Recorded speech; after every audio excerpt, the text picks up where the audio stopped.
What's up, family? It's your girl, Dr. Shonna, and I am here for another Mental Health Friday. I am so happy to have you all here. So let's do some good old housekeeping before we go ahead with this conversation today.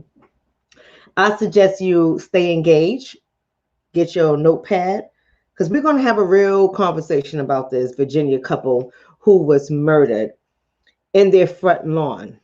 We're going to talk about this couple. But before we do, I'm going to need you guys to do a couple of things. So I know I have not been on live, but I'm here. It is Mental Health Fridays. We're going to get this conversation in. So here's what I need you to do. My Facebook family and frenemies, I need you all to share the video. Share it.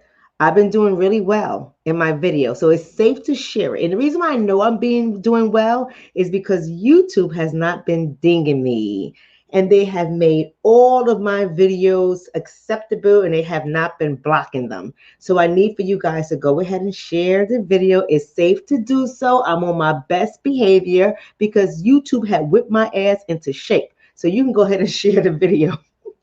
Give the video a thumbs up and all the other emotions that are there, as well as like and follow the page. For some reason, that does not connect on Facebook. I need y'all to like and follow the page. To my YouTube community, I love you guys. I really do love my YouTube community. I want to say go ahead and subscribe to the channel. If you are new, if you're not sure if you want to subscribe, just stay and listen. But after you listen, subscribe to the channel because this is Mental Health Fridays and we'll have these kind of conversations every Friday as long as I'm in a mood. We'll have these kind of conversations. Hit the little notification bell so you can be notified when I am going live. Give the video a thumbs up, thumbs up, thumbs up, and make sure you converse in the comment section. We are going to have a conversation. D. Reed is asking me, is this live? Yes, D. Reed, this video is live. If you are new to our community, I want to say welcome to you. I go live on Fridays typically. I've been better with the Friday thing. I'm supposed to be live on Sundays too, but shit keep coming up, so I ain't live on Sunday. You know it's Mental Health Fridays. So you know we're about to have a different kind of conversation. I know I'm supposed to talk about the Andre guy who was shot by the cops in the back of his head. I am going to talk about that. You know I don't rush to talk about these conversations because everybody else is talking about it. Y'all know how I am. I need to gather all my data, all the evidence that I need to gather, all the facts that I need, and then I present it from my perspective. Okay, so I don't like to rush to anything because I'm not one who likes to put my foot in my mouth. So I take my time. This conversation, some of y'all might be in a little bad.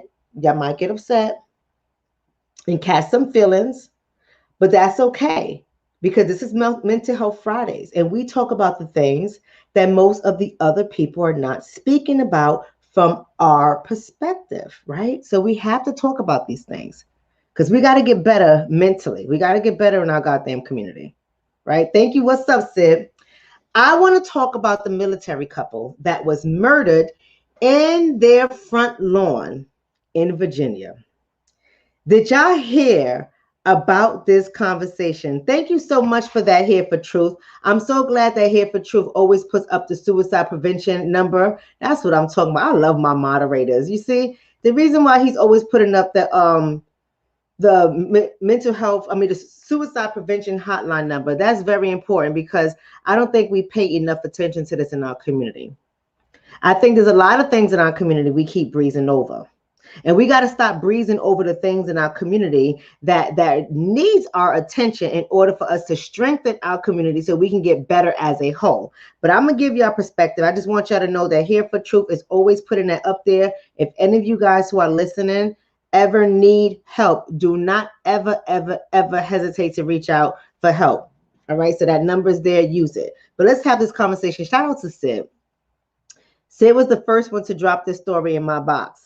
He was the first one to let me know what happened. And it's important that we talk about this because a lot of us, we don't have conversations about the military people in our family, in our network, in our communities. The military people who look like you and I, who have been a part of this country for many moons, who have fought and served for this country and who deserves the respect and honor for doing so. Because let's just face it. A lot of y'all don't want to have this conversation about certain shit, but we got to talk about it. Shout out to you, Joey, for that donation. Thank you so much. And it is an issue. Thank you. Shout out to Joey. But here's what we have to say. We sometimes get so polarized in our conversations that we overlook the military in our community who deserves the attention, right? And we overlook, y'all ain't gonna like this, but I am gonna say it. We do tend to overlook, and I'm guilty of this too, because I don't talk about them too much, and I ain't about to start. However, when I need to converse about them, I will. But we overlook the law enforcement in our community. I think we do a poor job at this, and I think we have to stop. So I'm going to highlight this. And before I even start the story, I'm just waiting for y'all to come on through. A lot of people saying sad stories, right? I'm waiting for more people to come on through. But before I highlight this, I want to tell you guys the story that I covered last week, Friday. Y'all remember the story of the young man who broke up the fight, and then his baby mother, or the mother of his child, or children, I don't know how many children of her he got, whatever the case is. Somebody did give me his name. I forgot his name again, but it's in my text messages. I'm going to honor him, but not today. However, what's interesting is what I did not know, and where somebody in this community brought it to the attention of me in the chat, which I didn't see, but Sid, that's why I love me some Sid. Sid caught what the person said in the chat and sent me the information. So I am going to address it. But the brother that was shot for breaking up that ratchet fight with his ratchet baby mama and cousin served in the armed forces, served in the military. He was a veteran. He was a veteran and shot dead for simply breaking up a fight, not for getting involved with the fight, not for being out there on the hoorah as well, for breaking up a fight. To stop two women from fighting, he was shot dead, and he was in the armed forces as well. So now here we are. We have this military couple who was killed outside of their home on their front lawn. Their names are Edward and Brenda McDaniel. Edward and Brenda McDaniel. Edward was 55 years old. Brenda was 63 years old. Brenda was the veteran. She was the one who already, I think she was a colonel. She's the one who already finished her service with the military, but she still stayed in the medical field, and she was retired from the military. Her husband was active duty in the military and a physician. They were known in their community to not bother their neighbors, to walk their dogs, come on home, and just be husband and wife. Their Facebook page is filled with the type of messages that many of us aspire to see from married couples. Now, I'm not saying there was a perfect married couple, because that's what y'all do. Now, y'all know I'm a married couple counselor, and y'all know that's all I see is people that are struggling in their relationships or married people. Y'all know that's all I see. So the stuff that I see in here, your asses don't see in here. So y'all tend to think that everything is peachy cream in everybody's marriage. But nonetheless, this couple on their Facebook page, the stuff that they shared, the stuff that they posted about was information that many people who are married would aspire to be like this couple. So they were known, according to their Facebook page, to be the power couple. He was 55 years old. She backed herself, a young one. She was 63 years old, and they were killed outside of their house. Now, here's the thing that's interesting about this story. A few days before they were murdered, allegedly, everything is allegedly, right? Because we don't know nothing until we know it. Allegedly, a few days before they were murdered, there was a burglary at their home. And they believe the suspect in the murder was also involved in the burglary. The suspects in the murder are also known to the family, particularly this couple's son. They shared one son in common, and she had an older son from a previous relationship. But the son that they had in common, I believe, was 19 years old. The day the shooting happened, according to what the story is, there were about 2 people inside of the home when the couple was returning to their home, when they was gunned down outside of their home. And one of those people outside of the home was their son, who was 19 years old. Now, how the story goes, Somebody said, who are the beneficiaries? Here go all the social media detectives. Go on now, just be real. You see the social media detectives? We're about to have mental health Fridays. I'm about to break shit down mentally, psychologically. And she like, well, who were the beneficiaries? Somebody got that insurance policy. Y'all be on in this community. Y'all be on it in this community, but I don't know. I'm not even taking that angle. That's not even my angle for today. This is Mental Health Fridays. We're talking about Mental Health Fridays. But nonetheless, the son apparently or allegedly is Ace Boone Coon with the murderers, two of them. Now, the suspects that are alleged to have murdered this lovely couple, I'm going to say lovely couple because I'm going by what they put out on social media. That's all I can go by. This lovely couple was murdered by Ronnie Keandre Marshall. Ronnie Keandre Marshall, who was 20 years old, and allegedly by another one, which his name was D'Angelo something, and he was 19 years old. I don't think I wrote down D'Angelo's name because after I heard Ronnie's name, really didn't matter to me, in my opinion. I'm not going to give them a stage. But one was 19 and the other one was 20. Here's the problem that I'm having right here. Good evening, Christopher. How you doing? Hey, KR Woods. How you doing? Here's the problem that I'm having right here, family. As a community, in our community, I'm talking about, when I say community, I'm talking about us as a nation of people. I know some of y'all, when y'all say community, y'all be like, I don't live in your community. Some of y'all be getting so emotional about that shit. But when I say community, I'm talking about those of us as a nation of people. Here's the problem that I have. I think that what I'm seeing on a lot of platforms and by a lot of people who have a voice, who have a presence, who is considered an influencer, a lot of us have become very polarized in our thinking. And what I mean by that is we only like to see things from one perspective, from one side. And I think that we have to tackle all of the issues in our community. Now, I don't want to get watered down, but I think that while we're fighting for one thing, if we don't correct the poison, the toxins that are in our community, it seems like the things that we're fighting for just like get pushed to the wayside because things like this, in my opinion, just things like this that tends to happen. So here's what I want to say. There is an issue with us having conversations about the violent crimes that are happening in our community, in our nation. We got to talk about the violent crimes that are happening in our community. We tend to look past these issues, but these are the issues that really do need our attention. We really got to start unpacking these kind of issues from a psychological perspective, from a financial perspective, from a systemic perspective. We have to look at these issues from so many different angles because there are multiple causes. There's no such thing as just one reason why it's happening. There are multiple causes, but sometimes I feel like we get so caught up that there's only one cause, and the one way to fix this is that we put some daddies in the home, and this ain't going to happen.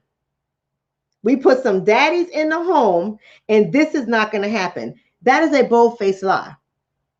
That is a bold-faced lie. And I think we get so caught up in some of this anti-Black conversation that we really believe these things. And I even hear influencers say this stuff. I even see this stuff all over TV that they're saying, where I'm always scratching my head. The reason why I don't have these conversations is because I meet with couples and families every damn day.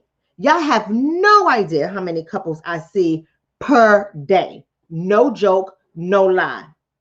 And I see them from so many different walks of life. And there are so many homes that are ran by one parent that are not even Black homes. And there are so many homes that are ran by both parents, whether Black or other. And there's so many issues and problems in all of these homes.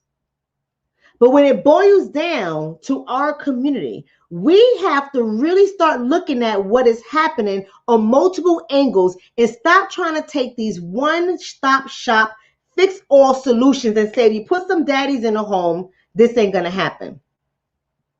That's not true. That's not true. There are daddies in the home, and these things still happen. Then we say, if there was no poverty, listen, I'm just addressing it, whether you like it or not. I'm just addressing it. because I know what I see, and I know what I hear, and I know what the research, I know I see it. We got some people that say, well, if you fix the poverty situation, this will not happen. That's not necessarily true either. That's not, do these things have truth to them? Absolutely, they have truth in them. But is it the truth, the absolute truth, and the only truth?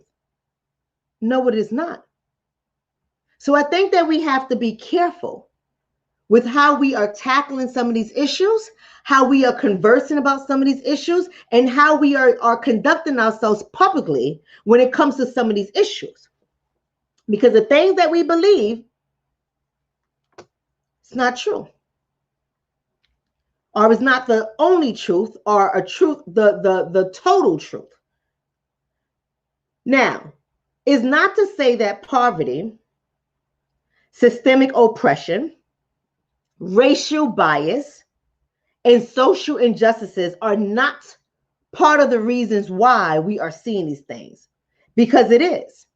These are the reasons at the root, is at the root of why we are seeing these things. So I don't diffuse that whatsoever. I don't reject that ideology whatsoever, and I'm not stupid enough to say, oh, that's not true, because only people who are, okay, I'm not going to call anybody any names, because I'm doing well, and I'm not getting dinged. So I'm not going to call anybody any names, because y'all know it takes a lot in me not to call out some people in our community that deserve certain names that starts with a C and it ends with the N, and it only got 4 letters. I'm just saying. There are some of them in our community, I'm just trying to say, someone in our community that will say that poverty has nothing to do with it.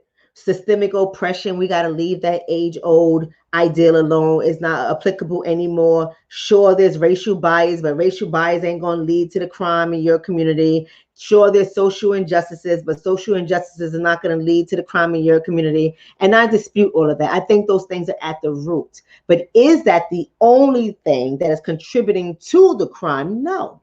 When I say it's at the root, let's talk about the root. Let's talk about the root. Some people just look at, let's say, an apple tree, and they just consider the fact that there's apples on a tree, and therefore it is an apple tree, but they don't consider the root. They don't consider the type of seed that was planted in order for an apple tree to happen. You're following what I'm saying?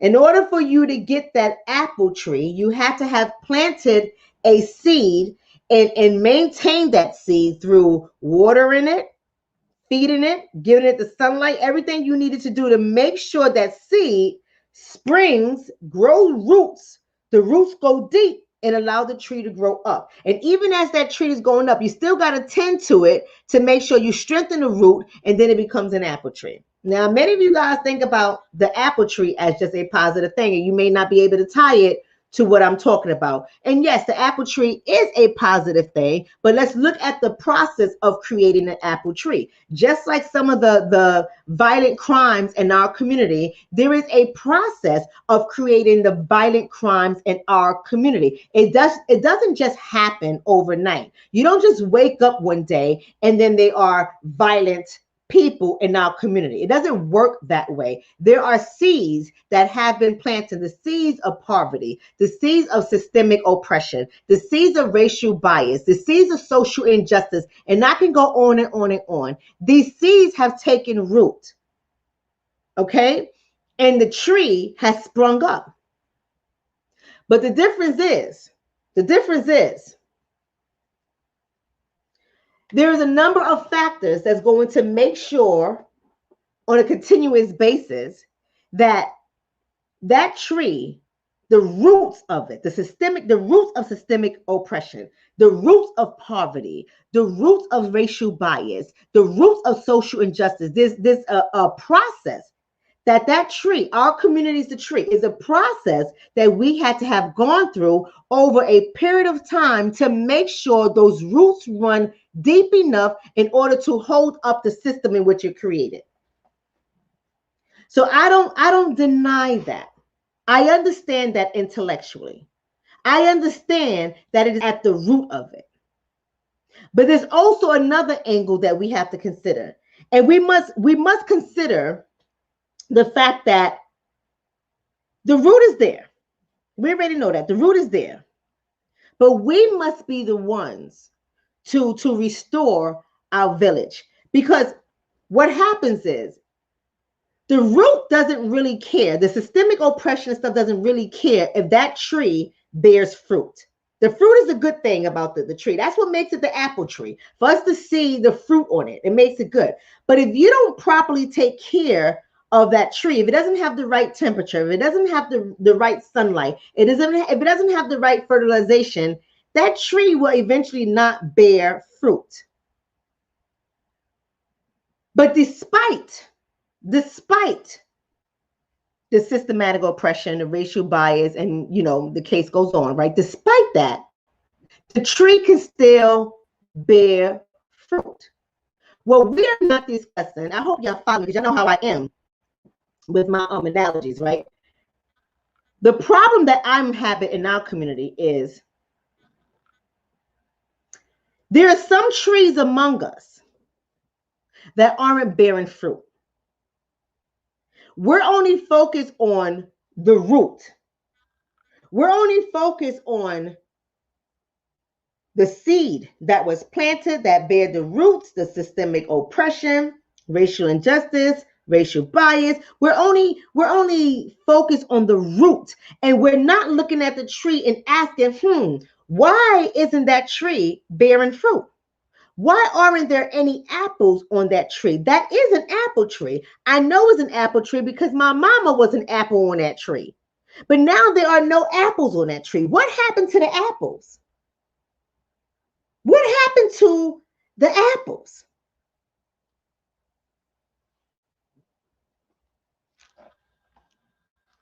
Bay Speak Sweetness says it gives us bad fruit. But what I'm trying to say, Bay Sweet, is listen. What I'm trying to say to you, beloved, is some trees among us are not even bearing fruit. I know there's a lot of people in this, somebody said strange fruit. I know there's a lot of people in this community that are like Christians, right? Y'all like some real religious people. So I think y'all will understand this. Like, so this, don't ask me where in the Bible, but y'all know I know my scripture. Don't ask me where. But in the Bible, there is something in the Bible. There is a story or a passage in the Bible that talks about bearing fruit, where it says if there's a tree that's by the river and is not bearing fruit, you're to cut it down, right? You cut it down. It's not good. It has no fruit and it's not good. There's something wrong with the tree. You got to cut the goddamn tree down because it's not bearing fruit. Despite the fact that it's by the water, the roots are getting the water. The roots have the soil. It's there, but it's not bearing any fruit. You got to cut the shit down. You follow what I'm saying? Now, I'm not saying that we have to cut down the people in our community. I'm not saying that, but I'm saying to you that we have to bring ourselves to a place where we are questioning why some trees among our community are not bearing fruit. There are some trees in our community that are not bearing fruit. And that is something that we have to look at. That is something that we have to step back and be able to say, why? What is happening here? Now, here's what I'm talking about with the fruit.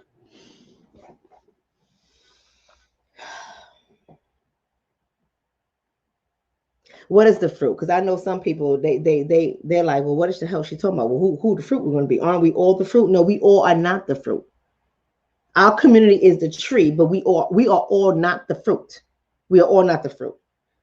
The fruit are the people that, despite what you're going through in life, you still manage to build a legacy for your family. Your lineage is still filled with positive things. You still manage to be an upright citizen. You try to raise your children right. You try to be there for your grandchildren. You try to make sure your children, your grandchildren know who they are, where they come from. You try to keep up with customs and traditions. You try to still gather with your family. You try to help each other. You try to take care of the community members that are in your community. You try to be upright to make sure you are part of the village that is taking care of the children within the village, taking care of the sisters and brothers, protecting them, taking care of the sick, taking care of the elderly, taking care of the mentally ill. We try to take care of our community. That's when you know a community has fruit, when it's operating as such.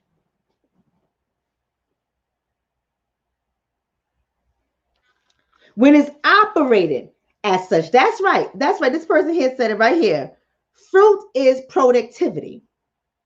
Fruit is productivity. That's what the fruit symbolizes. A tree is just a tree. Yeah, it's going to provide some shade. It might be a pain in the ass to even have it, right? Not all trees are good, right? Not all trees are good. Some of them provide you some shade. Some of them got some messed up limbs, right? Wind blow, damn limb fall off, crack your car window. Tree costs you more money to fix your car, fall down, crack open your house, but at the end of the day, a tree is a tree, a tree is good. But we're talking about the tree that bear fruit. We're talking about those of us among our community that's keeping our community together and healthy. A tree that has fruit is healthy. Does that make sense what I'm saying? So I want you guys for the rest of this video to think of us in terms of the fruit versus the tree that is bearing no fruit, like these young men who ran up on this couple and killed them. They're a tree, but their tree ain't got no goddamn fruit. Ain't got no fruit. I know y'all don't like to think that way because it just sounds so mean, but it is what it is. But here's what I want y'all to know. Who are the fruit within our community that we have to pay particularly attention to because they're falling off the tree before they're ripe? Ooh, that is deep if you caught that. They're falling off the tree before they are ripe, before their time, before they can be considered worthy, essential, nutritious. They're falling off our tree. I want you to take a look at the young male population between the ages of 18 and 26 years old. That is the population, particularly, well, even before they get to 18 to 26, by the time they get to 18 to 26, they are a risk. They are a risk. But I want you to look at first and foremost our male population. Our young male population is what I'm saying, right? Because they are at risk.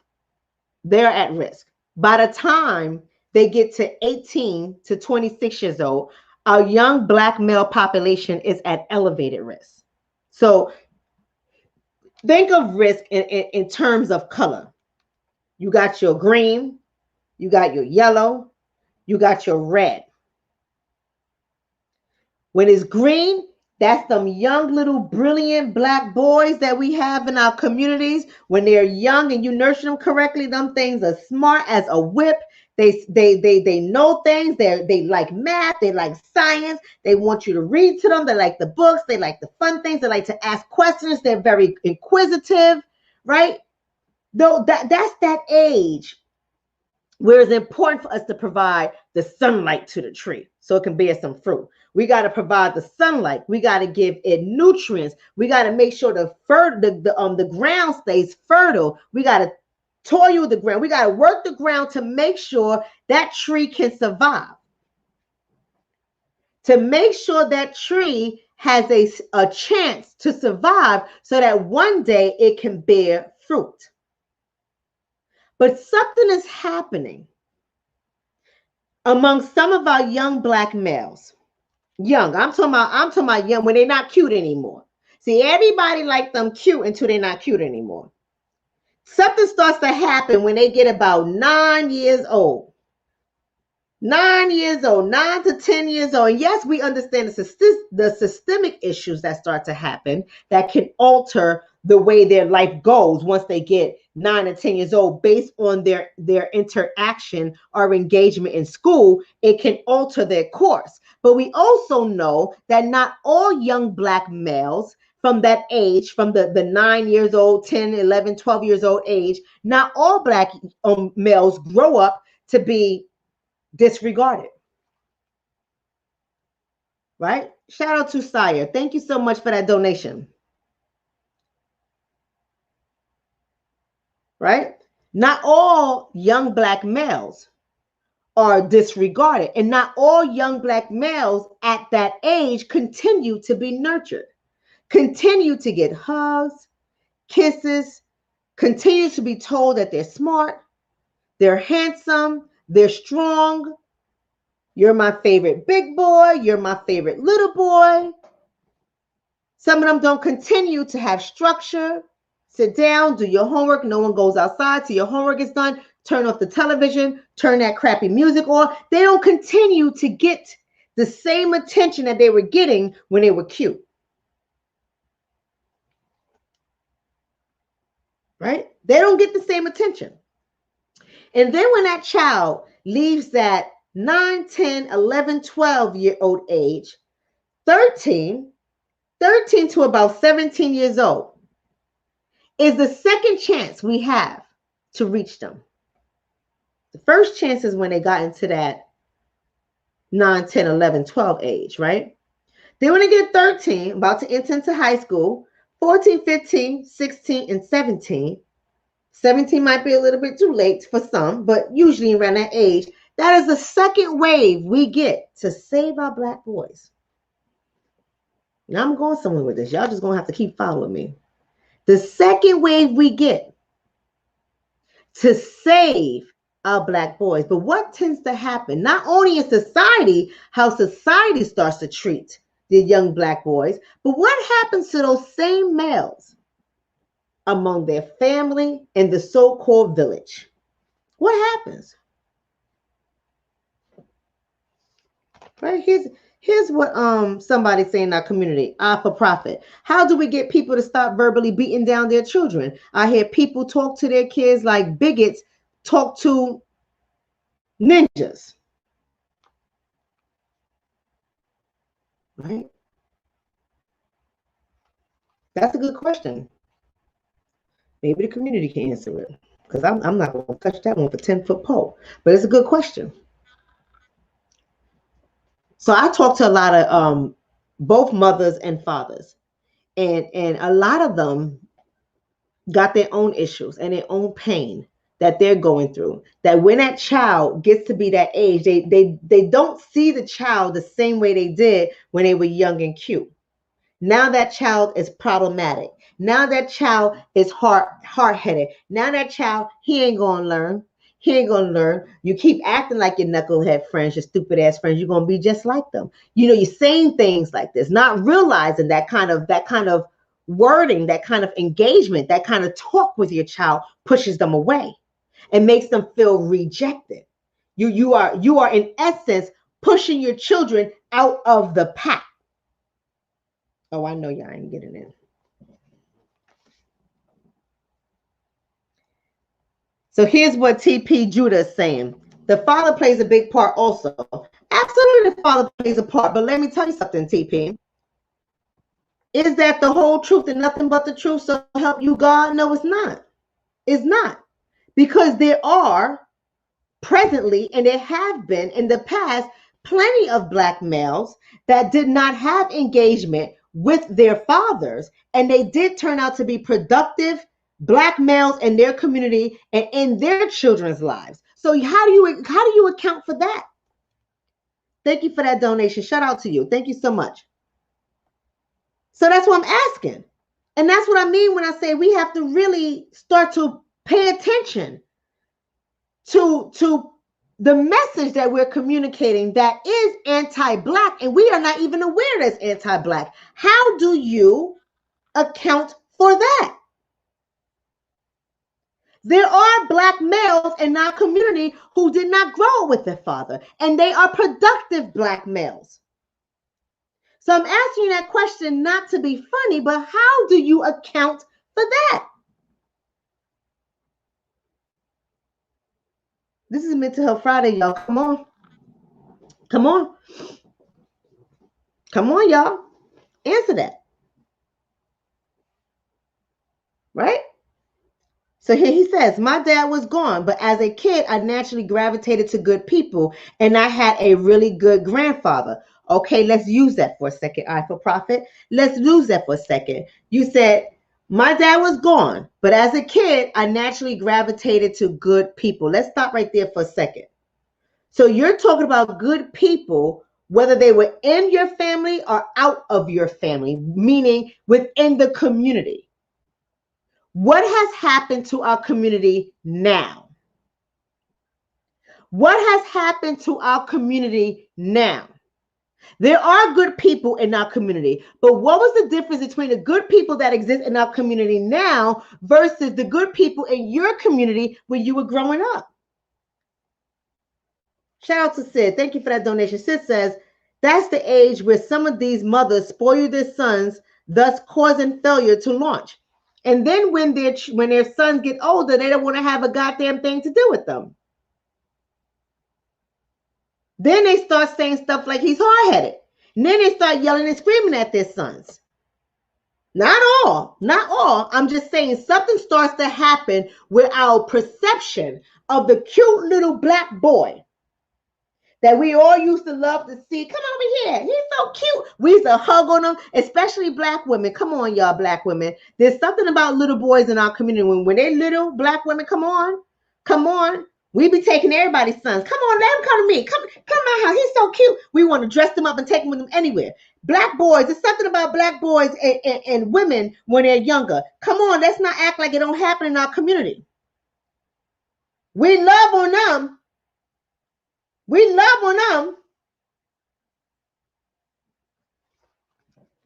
We treat them so much differently than we treat our daughters or the girls in our community. Treat them so much more differently. But I want y'all to know, I want y'all to think about it, because I'm about to start getting into the psychology of crime right now, in which I pulled a lot of this information from Jordan Peterson. If y'all don't know who Jordan Peterson is, he's a phenomenal in the field of psychology when it comes to criminology. I love listening to him. But let me tell you, somebody said, what community? There you go. We talking about the trees. Don't forget the trees. We talking about the trees. But here's what I wanted to say about that. I want y'all to look at these two shooters who killed this couple in their front lawn as those little black boys that used to be loved on by all the ladies in their community when they were small. And then they became problematic. So what do you do? What do you do when you reject that little boy that turned into that 18-year-old, that 17-year-old that you no longer find cute?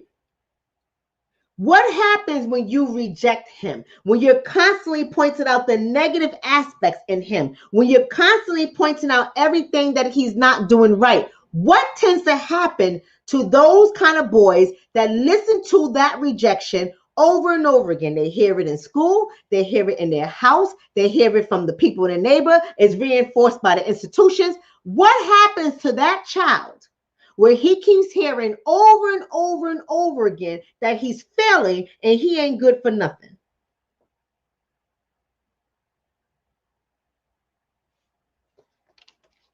What happened? What happens to him?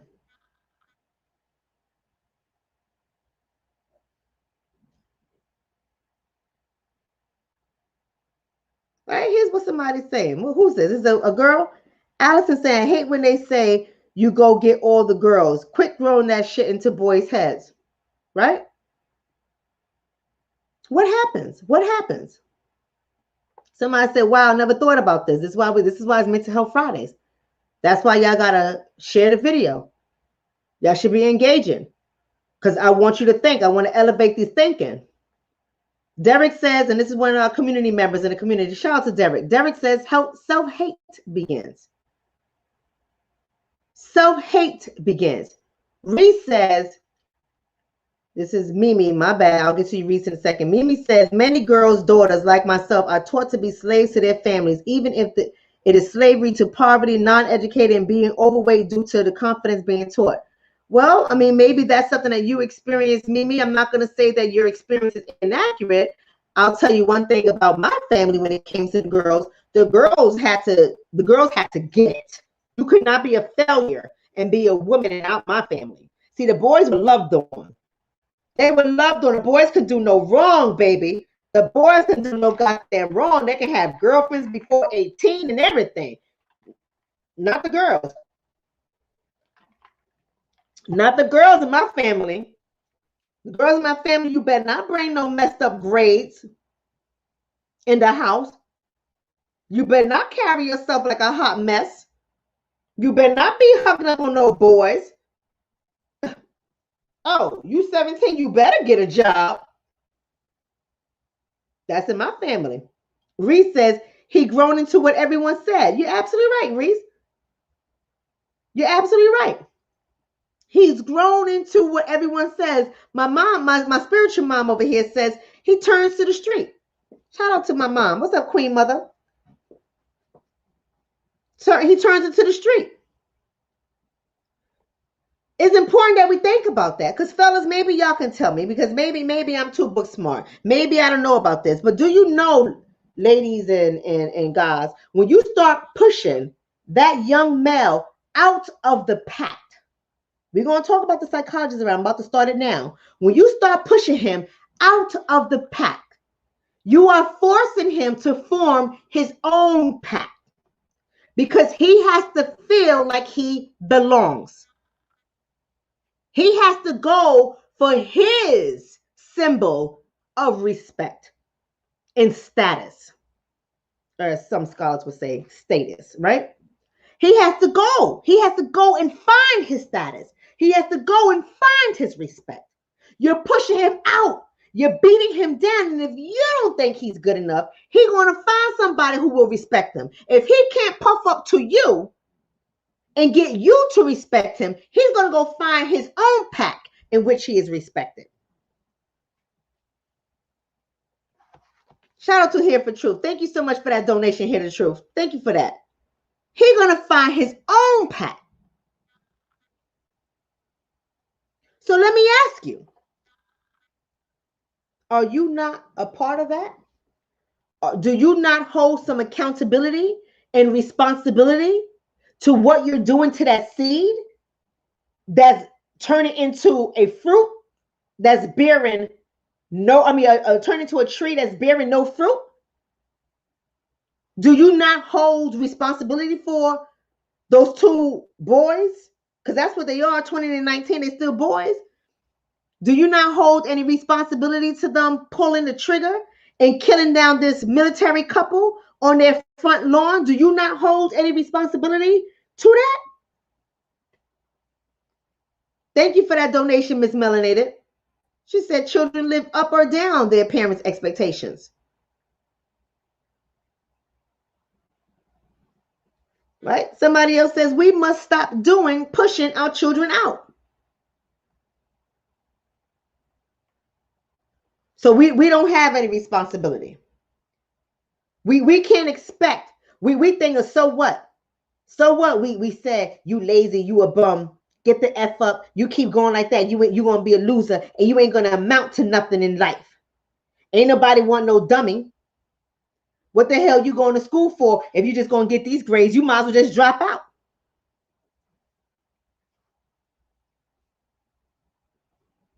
Oh, we don't say stuff like this to our children? Or we don't say stuff like this to our children, and we wonder why their tree ain't bearing no fruit. We wonder why they're non-productive. We wonder why they found a pack and they put a gun in their hand and they go kill people. But ain't nobody want to talk about that.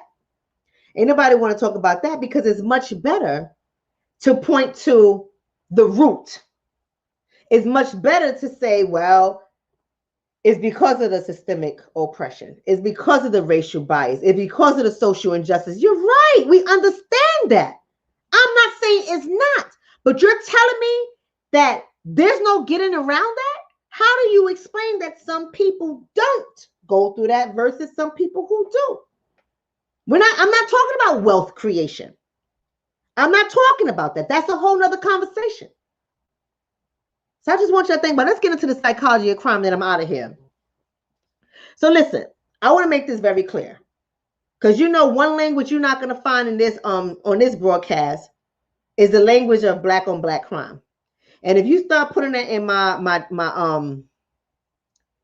comments, if you start sending me emails, the only thing I do is just block you, right? That's the only thing I do. I just block you, because we know that crimes are committed by those who are in close proximity to each other. We know that. Crimes are committed by those who are in close proximity to each other.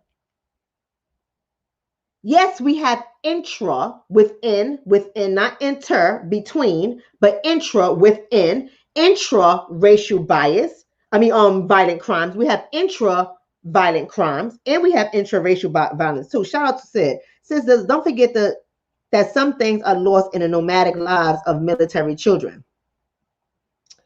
Well, you're going to have to speak a little bit more about that, Sid. And I know what you're talking about, but that's not part of my broadcast. However, you're absolutely right. We're going to talk about that in a second. Crimes are committed by those who are in close proximity to each other. And we know within our community, intra-racial violent crimes exist. We know that. Just like if we were white, within our community, intra-racial violent crimes will exist. If we were Asian, Hispanic, the same thing is going to happen because crimes are committed by those who are in close proximity. Now, here you are, you have this couple gunned down in their front lawn. Shout out to you. Thank you so much for that donation. Always speaking the professional truth. Love your messages. Thank you so much, beloved. And thank you for that donation. We have this couple here. We know this 19 and 20-year-old killers are somehow connected with their son. Now, did they say how? We don't know yet. But we know the reason why that crime existed or happened is because there's some type of connection with their 19-year-old son and these two jokers, these two trees that have no fruit. The question is, why? Why did this crime happen? Why is crime happening in our community? Why are some of our children the criminals? See, I always like to say that. I always like to point that out because, we a big community here. And these videos get upward of 10,000 views and more on YouTube. 10,000 views and more, right? So I know everybody that's watching these videos ain't all got honor roll students. They don't all have children who are doing extremely well, off to college, being productive, got great jobs, taking care of their family, getting married, buying houses, invested in stock markets. We already know that not everybody in our community is showing up like that. So we're talking to everybody. We're talking to trees who are bearing fruit, and we're talking to trees who are not bearing fruit. We're talking to everybody in this community. Somebody said, Chicago, stand up. Okay, 419, y'all can stand on up, and you're going to need to stand up and tell them about the crime in your community too, because that's a whole nother conversation. That's my next video. All right, Chicago, y'all got all black. Who's the person? Shout out to the person who sent me that information on Instagram. Said, Dr. Shonna, I want you to talk about this. Talk about this whole black leadership. Gave me all the names. I'm pulling all my research, all my data and facts on your community over there. Black people, black mayor, right? Black chief, black. And the crime is ridiculous. The crime is ridiculous. But maybe we're going to shed some light tonight on why the crime is also ridiculous in Chicago. So we're talking about everybody. We're talking about everybody here. And there's no judgment.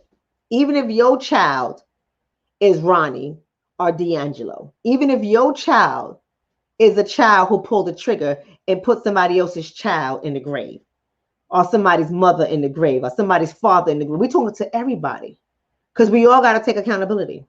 We all got to be responsible. We have to understand psychologically what's happened. So here's the thing that Jordan Peterson breaks down.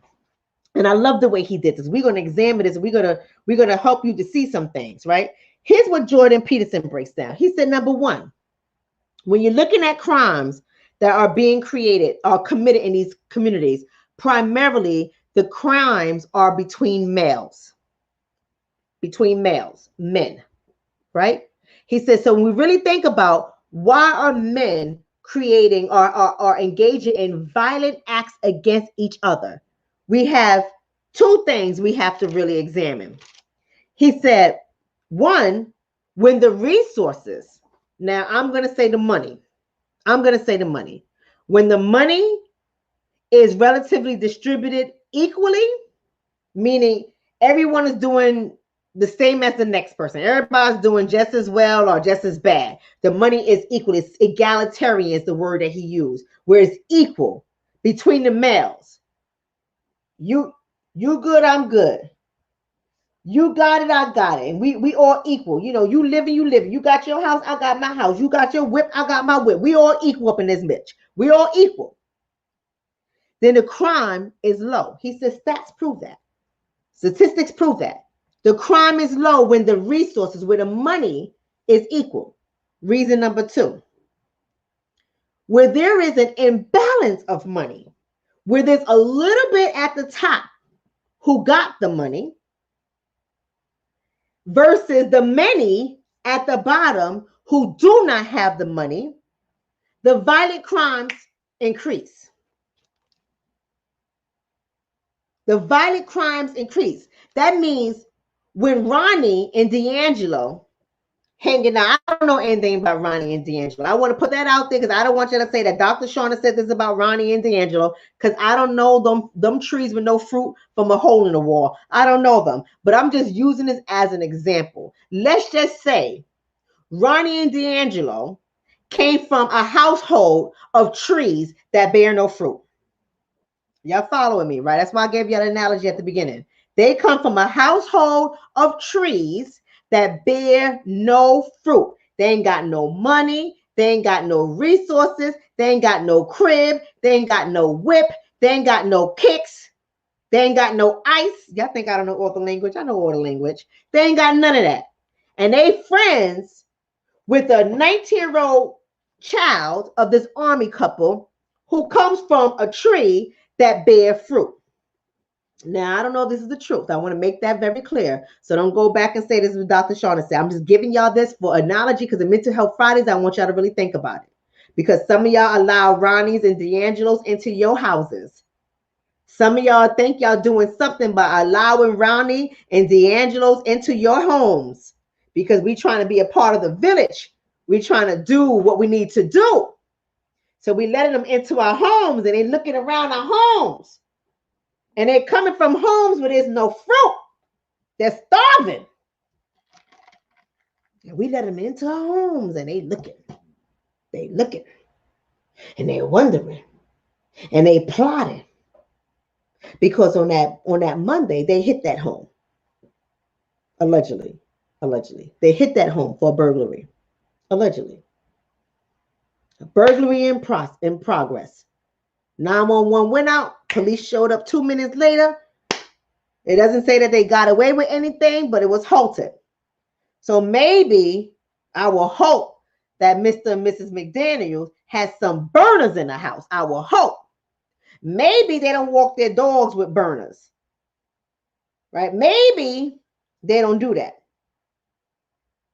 In the house, they can protect their house, but outside the house, they just walking the dog in their safe neighborhood. Because that's what it said, the neighborhood was safe. That's what the media is saying. It's a safe neighborhood. We're surprised this happened in our neighborhood. It must have been them niggas over there because they don't happen in our neighborhood. Walking their dog. Come back from walking the dog on their front lawn and they got it. Close range, multiple shots. Boom, boom, boom, boom, boom. Dead. Caught them off guard. But why? Why? What's driving the violence? As Jordan Peterson would say, is it inequality or is it the resentment of the inequality? In other words, let me say that differently. Is it the lack of money that's driving the violence in our community? Is it the poverty? Is it a lack of money? Is it a lack of resources? Is it a lack of fancy houses? Is it a lack of Jordans? Is it a lack of Louis bags? I don't know. Is it a lack of that stuff that's driving the violence or is it resentment? Is it resentment for that stuff in the community that other people ain't got? Is it a resentment that you got a fly car and I don't? Is it a resentment that you got parents who are doing their goddamn thing and you got a future set up for you and I don't? Is it a resentment that is driving the crime? Because what we're looking at here is the intraracial violence among men. That's what we're looking at. Unfortunately, Brenda got it. Brenda got it. This is violence among men. I want y'all to know that, whether you like it to hear that or not. This is violence among men. Now, that's not to say we ain't got no little women in our community that think they men and they want to be violent and kill people too. Because we do. But for the most part, when we see this in our community, it's typically violence involving men. And the violence is almost always, not all the time, but almost always within the same race, among men. And why? Why is that the case? Why is it violence in our community among the men in our community? Why is it? Why? Right? That's right, Tonya. Tonya said, and shout out to Tonya. Tonya said, resentment can kill. Rest in peace, Nipsey Hussle. Yeah, I remember that. I'm pretty sure there's more to that story, but for the most part, yeah, Tonya, absolutely.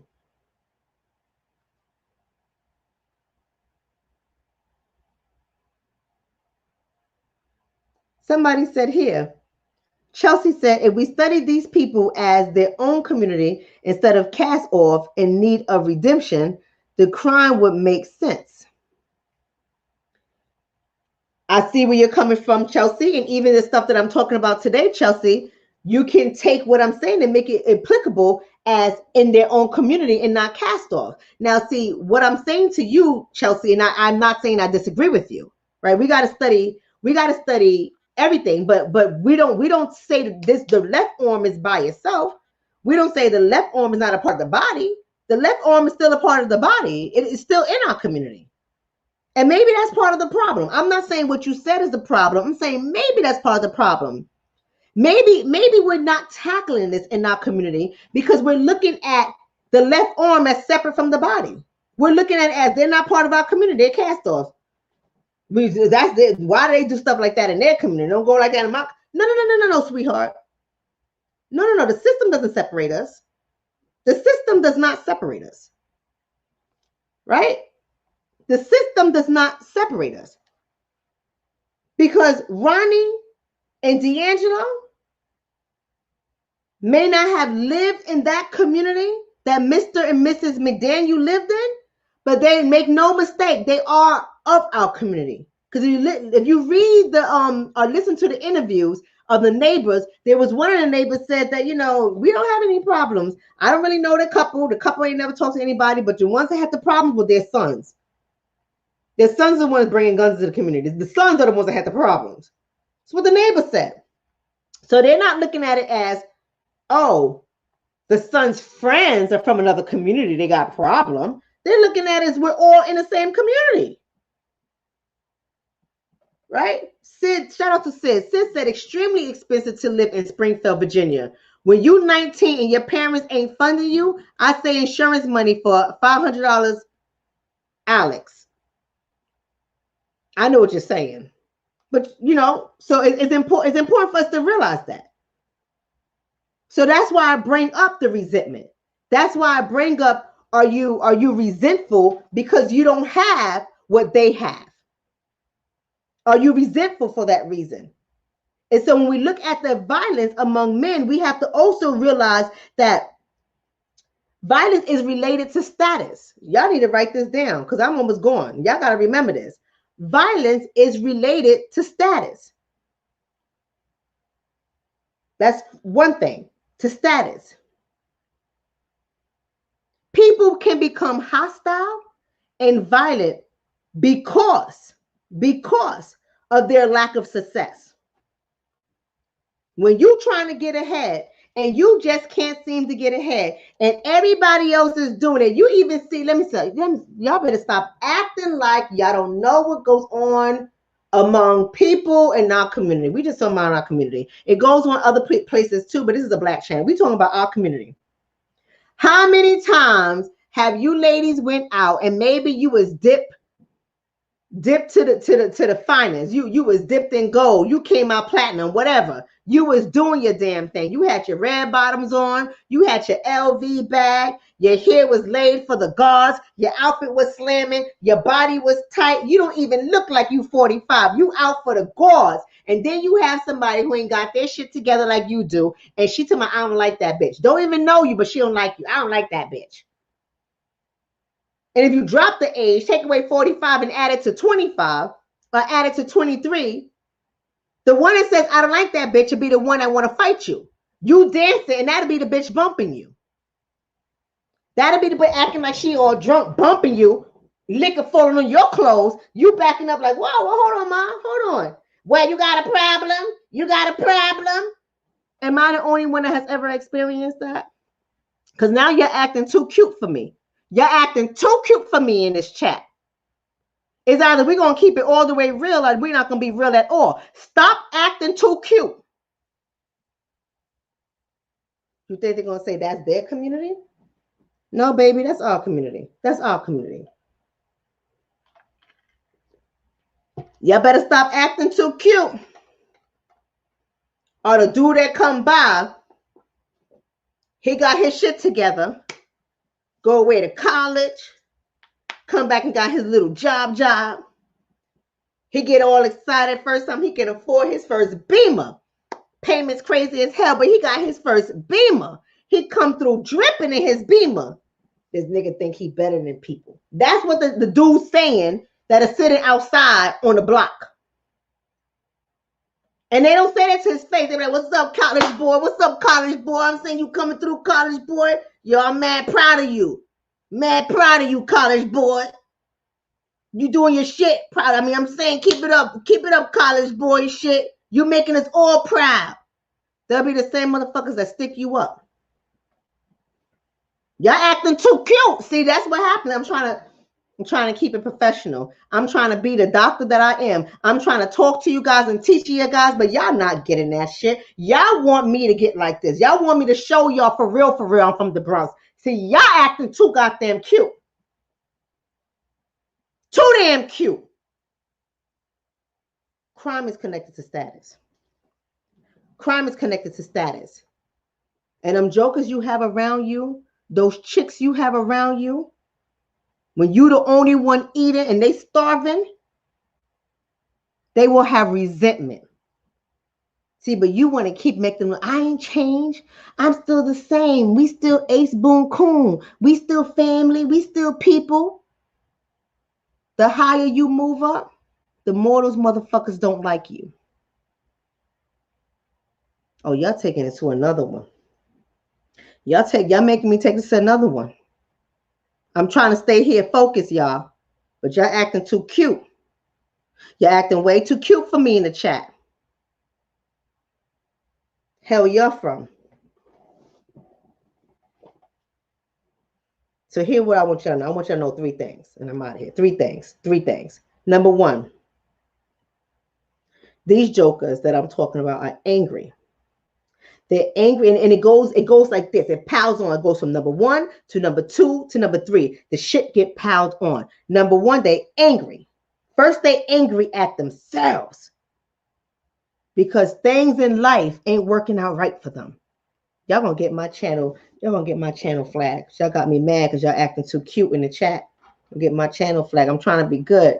I done told y'all to share the video. I told y'all it was going to be clean. It was going to be good. I was going to bring it. Everyone share it so your children can learn, so you can learn. And so y'all got me off course. You got me off course. But I'm just saying, we back on course. Don't start getting too cute in my chat. Don't get too cute in my chat. Don't let the name Dr. Shonna fool you. Don't get too cute in my chat, baby. Because I know exactly how it gets down. But because I also know the psychology of crime, I move a little differently. See, that's the benefit of me being able to turn it on and turn it off. That's the benefit of me being able to dress it up and dress it down. That's the benefit of me being able to speak in one way and then speak in another way. It's unfortunate we have to code switch all the time in our community. Unfortunate, but don't ever get it twisted. I ain't grew up with a silver spoon in my mouth. More like a plastic spoon. So you got to understand. You got to understand. Number one, these people are angry. They start off angry first at themselves because life isn't working out for them. They're not getting ahead. They're struggling. These jokers are struggling at 20. They're struggling at 30.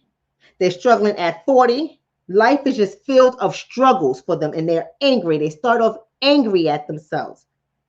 They start off angry at themselves, starting at 18, 19 years old when they realize, well, damn, I'm not doing anything with my life. This pretty much sucks for me. And then that anger from self, about the self, turns into irritation, number two. The irritation and the hate, the irritation and the hate for people who things are working out well for them. So they go from being angry at themselves for not being able to do it to irritated and hateful of people who things just seem to work out well for them. Y'all better watch it because y'all got people like this that's in your circle right now. Right? You hate yourself so these heifers will feel comfortable in their miserable ass lives.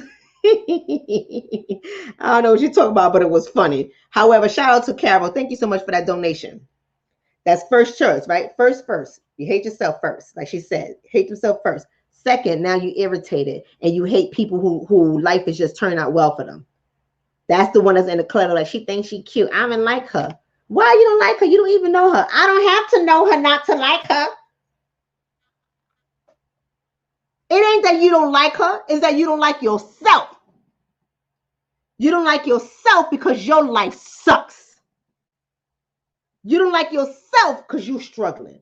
You don't like yourself because you're not succeeding. And that's what happens. And then it goes on to the third stage of this. And then that's when they start to just hate the way the system is set up. That keeps them down. So they go from I'm hating that I'm not succeeding, I'm not successful, to I'm hating everybody who is succeeding and successful, to I'm hating the system.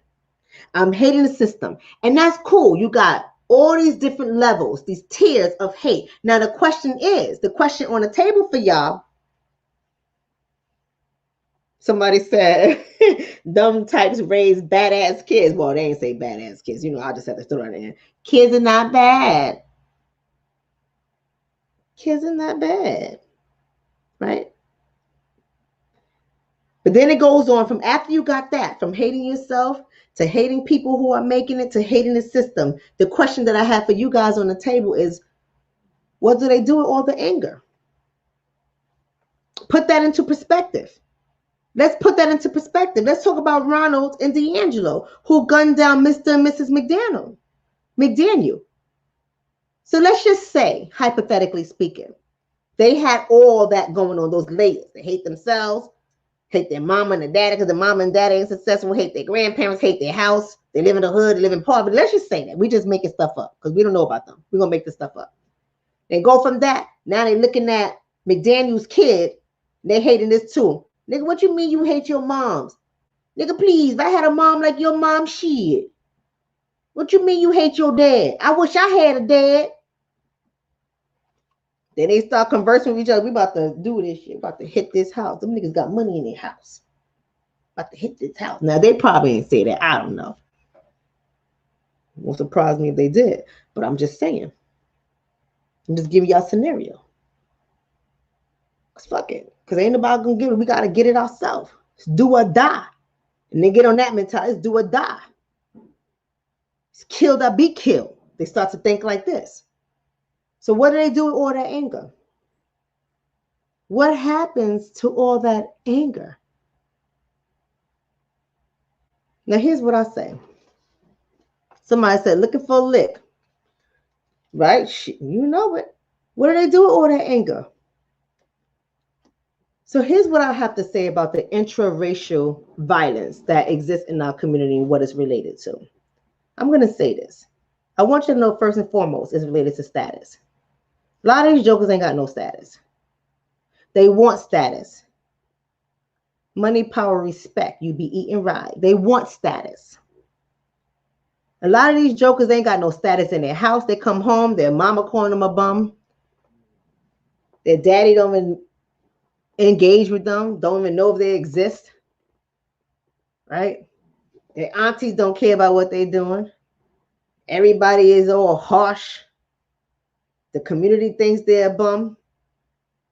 The social institutions think they're a failure. Ain't got no status. No status whatsoever. They want status. They want status. And the older they get, the more they do anything to get that status. Another thing that they want, number two, they want respect. They want respect. You cannot disrespect one of these jokers.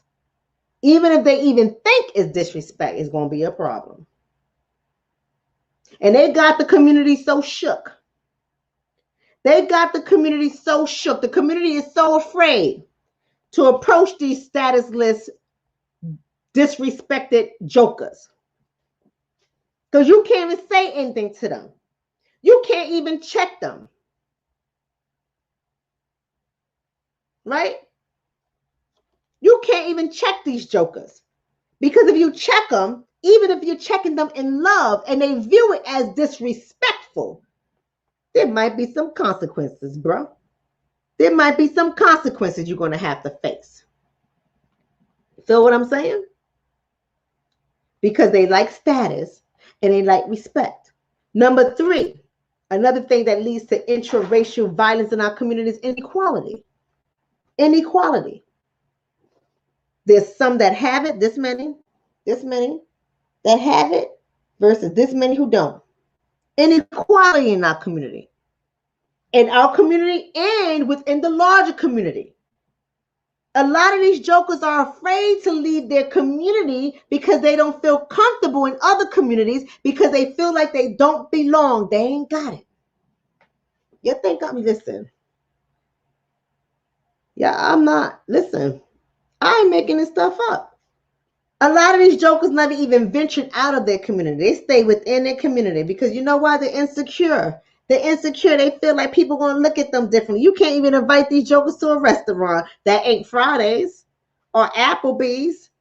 Hell, Waffle House. You can't invite these jokers to a real restaurant. You got to keep them in Fridays, Applebee's, and Waffle House because they feel uncomfortable. They feel insecure. They don't want to know new things. You can't go on a date with these jokers and be like, babe, let's go to the planetarium. Babe, let's go to the museum. Babe, let's go to the African American exhibition. Oh, babe, let's go eat some sushi. They ain't doing none of that stuff because they're inadequate.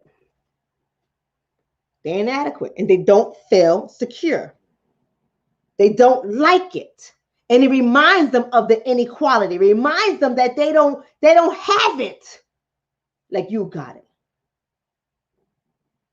These jokers always want to go for some fancy behind women, right? And I don't know why the fancy behind women go for these jokers.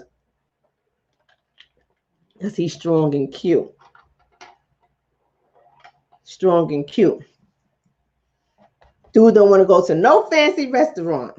Taking him out of his comfort zone. Because they are aware of the inequality. They are aware of how different they are from other people. And that angers a lot of them. That angers a lot of them. So then what happens? What happens when you keep throwing in their face how unequal they are to others? I'm trying to teach y'all something. Number 4, you also got to consider the undeveloped minds in these jokers. The undeveloped minds. Now, of course, I can break it down from neuroscience. Of course, I can tell you when I talk about the undeveloped mind, I'm talking about the amygdala. I'm talking about the frontal lobe. Yes, I'm talking about brain development. Yes, I am. Yes, I am. But it goes way deeper than that. It goes way deep. We're asking, now see, some of y'all ain't going to like this. Some of y'all ain't going to like this, but I'm going to have to say it. And listen, listen, I don't know you personally, so don't get in your bag. I don't know you personally. But some of y'all, not for nothing, you ain't going to like this. Kicking out your children before their mind is developed and giving them tools and resources to make it. They don't know who they are. They still trying to figure out who they are. And y'all kick your kids out. Talk about he 21 years old. He 22 years old. Time for him to be a man. When I was his age, I had to do it on my own at 18. Dude, you're not even successful. What you talking about? But that's all right. That's a whole nother conversation. It's a whole nother conversation. A whole nother conversation. But that's what they do. And when you try to educate people, you might want to wait a little bit. Okay, fine. If you want him to move out by the time he's 23, okay, fine. I get that. Have you taught him how to balance a book? Have you taught him about credit? Have you taught him about what it takes, how much money he's actually going to need to move in? Does he have 1 month security or 1.5 months security? Does he have 1 month's rent? Some of them want first and last month's rent. Does he have these things? If there's a broker involved, does he know that he also has to pay a broker fee? Does he consider how far it is from from the highway or his place of employment? Does he have a reliable car? Do you understand that because he's 23, his car insurance is going to be a lot higher and he's not going to be able to balance the money? Do you understand that what he's making per hour doesn't add up to what it costs to live? But ain't nobody want to talk about that because it ain't your fault. It ain't your fault. Did I do that? Yes, you did. You did. You did. Right? You did. The mind does not develop. And see, here's the problem that I have with some people in our community. Not all, some people in our community. Here's the problem that I have. You can't even tell these jokers that the mind is not developed because they don't want to hear that. They don't want to hear nothing science. Y'all always want to come with all these excuses. Oh, now all of a sudden the mind is not developed. When I was young, when you was 18 years old, you was an adult. Now all of a sudden they not an adult, a full adult till they 26. Oh man, y'all kill me with all of this.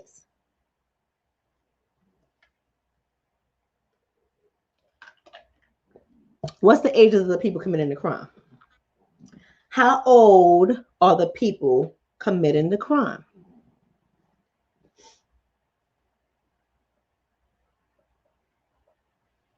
How old are the people committing the crime?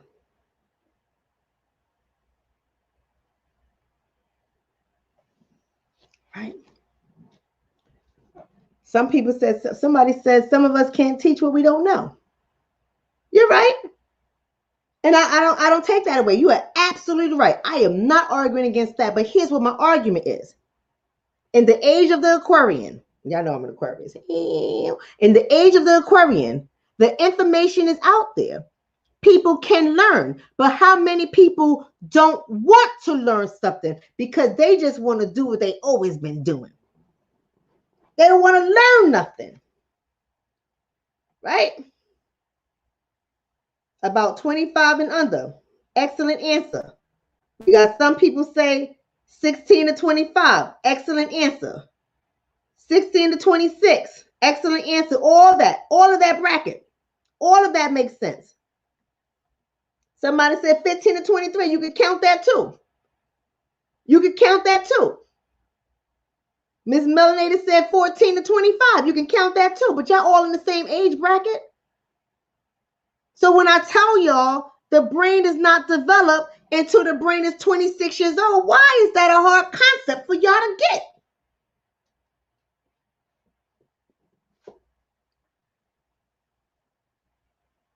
Sid said, my parents taught me how to balance a checkbook at 11. I was bouncing checks all over Austin at 24. You're absolutely right. Your brain is not developed there yet. But we quick to kick our kids out. Get the hell on out. Boom. Kick them out. Got no support. And then the last thing, I gave you 4. Here's the 5th thing. For why intraracial violence is occurring in our community at high rates. Why? Another thing is depression. I told y'all this was Mental Health Fridays. I'm out of here. I'm going. Y'all want me to shut up today? I'm going to go ahead and shut up today. I'm trying to teach y'all something. That's okay. I'm going to shut up today. But depression. Half of your jokers walking around depressed as hell. But again, y'all want to believe in that because you just pray and give it to Jesus. Jesus is going to fix everything. Ooh, Jesus is going to fix it. Ooh, pray to Jesus. Give it to Jesus. He's going to fix everything. Y'all walking around here crazy as Lord knows what. Depressed. Don't even know what depression look like. because you've been watching them damn propaganda commercials with the cloud over the head raining on you, and you don't feel like that. But you come to me and be like, Doc, I don't know why. I'm just so angry. Bitch, you depressed. You wake up angry at bacon. You angry at the kids. You angry at the kid's mama. You angry at the kid's daddy. You just angry. You angry at your mama for something she did a long time ago and she dead in the grave and she been dead in the grave for 20 years. You still angry at her. You angry because you depressed. Because you depressed. And these are the things that we don't want to talk about in our community. We're having babies in our depression, whether we're mothers or fathers. We're having babies in our depression. We're raising our children through our depression, and we expect them to be healthy? I don't get it. I don't get it. We expect them to be healthy. Let me get this right. You angry at everything. You mad because your bill is always late, even though you buy ridiculous things, but that's a whole nother conversation. Your bills are late. You angry that your children's father left you. You angry at your baby's mother don't want you. You angry at your mama for leaving you. You angry at your grandmother for raising you. You angry at your job for not respecting you. You angry at your neighbors for not respecting you. You angry at your community because you have no status. You angry, which translates into depressed. And you pushing through life like this every day. And you got 2 and 3 year olds who have to look at you in order to model your behavior. They're looking at the things that you're doing. They're listening to the things that you are saying. They're learning about life. They're learning how to engage. They're seeing how you treat mommy. They're seeing how you treat daddy. They're seeing how women come in and out of your life. They're seeing how men come in and out of your life. They're watching all of this because you're depressed. You're not doing your inner work. You're not working on yourself. You're not letting things go. You're ruminating. You're angry. You're thinking about the same negative stuff over and over again. You hate your best friend. You hate your cousins. You hate your whole family. You're raising children with all your hate and your anger. And you wonder why we have a high rate of interracial violence in our community. I'm just saying. I'm done. Shout out to Michael. Michael said you on point. Thank you, brother. Shout out to Scorpio girl. Scorpio girl always coming through. Right? Thank you, Scorpio girl. Right? I'm just saying. Shout out to Frank. He said facts with a Z. What's up, Frank? I'm just saying. Maybe this is not any of y'all. Maybe y'all all healed and perfect. Maybe y'all ain't waking up mad at bacon and orange juice. Shit. Maybe y'all don't go to work with attitudes all goddamn day. Maybe y'all give up your seat to old women all the time on the train because you just happy. You just hold the doors for people. You don't walk around angry. Maybe y'all ain't the woman in Newark, New Jersey who I said, good morning, beloved. She said, fuck you, bitch. Don't talk to me. You ain't got to tell me Christ crazy. You ain't got to tell me twice nothing, crazy ass. I ain't trying to save the whole world. I know crazy when I see crazy. I keep it moving.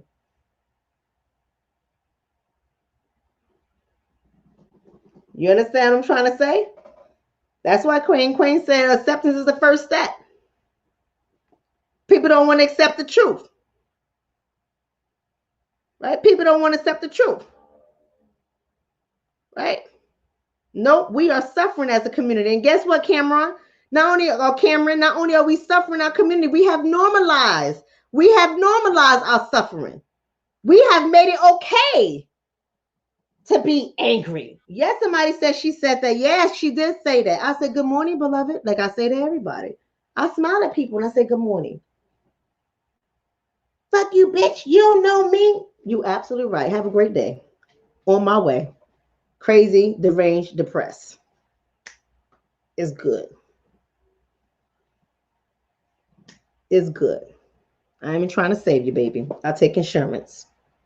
Don't call my office. I don't work with that kind of anger. It's good. You ain't ready to heal. Going to a mental health clinic. You ain't ready for me. I'm trying to tell y'all. I'm trying to tell y'all, but this is what some of y'all look like. This is what some of y'all look like. Angry. Don't want to deal with your depression. I'm like, God damn, why you this angry? It's 10:45 a.m. Whew. The minute somebody start going off, I'll be like this. Okay, exit left. Time for me to go. I'm out the door, and they probably think this bitch thinks she better than everybody. Oh, for that, yes, I am. For that, you's about right. You ain't never lie. Yes, I'm better than that, baby. I take care of this mental health. I'm good. Bye-bye. Peace. I'm trying to say. So I want to thank y'all today for tuning in. All 600 of y'all. Y'all beautiful people. I want to thank y'all all for tuning in today. I hope y'all learned something. I hope you learned something about what I'm talking about. I know you're probably, some people don't catch on because some people, you know, they just want to come for gossip, and they thought I was going to gossip about the military couple that got shot down and killed in their front lawn, and not realizing this is Mental Health Friday. And we talking about not only what happened, but we're trying to understand the psychology behind what happened. What is the psychology of crime? What is happening here? How do you create crime? Crime is created. It is created. It's like a recipe. Right? 2 parts oppression, 1 part racism, 3 parts fucked up family. Perfect. Not being funny. I'm being funny there. I'm being funny there. Have a sense of humor, y'all. Y'all know I got a sense of humor. Be funny. But listen, family, that's all I have for y'all ladies. I'll see y'all all tomorrow in the Iris Women group. Is my women. Y'all need to see, half of y'all ladies on here need to be a part of that class every Saturday. Because a lot of y'all just be angry in these relationships. Y'all just be angry for no goddamn reason. When I challenge your thought process, you start to see, no, you the problem. You the problem. I'm not saying all women. I'm just saying we got to really tackle that. I don't have a group for men. I work with the ladies. I help with ladies to better understand themselves and better understand men, and how to have a healthier relationship with them. I help women that. I help women. So every Saturday morning, 10 o'clock a.m. Eastern Standard Time, you need to be signing up. theiriswomen.com. theiriswomen.com is over here at the bottom of the screen. You need to read it. Join Iris. Right? We're talking about the superpowers in this session. For the next 4 weeks, we're talking about the superpowers that ladies have and how to implement them in your relationships for the betterment of the relationship. Ain't gonna be no kumbaya stuff in my class. Never is, never will be. But I think you should be a part of it. If you don't already know who I am on Instagram, you want to know more about relationships, go ahead and follow me on Instagram. Be a part of that community. We're 17,000 strong. We're moving up. We're moving up every day. We're moving up in that community because I'm speaking facts and I'm speaking truth. I'm letting y'all know. I'm not babysitting you guys. I'm not disrespecting you either. Your relationship is your relationship. Whatever you want to do is what you want to do.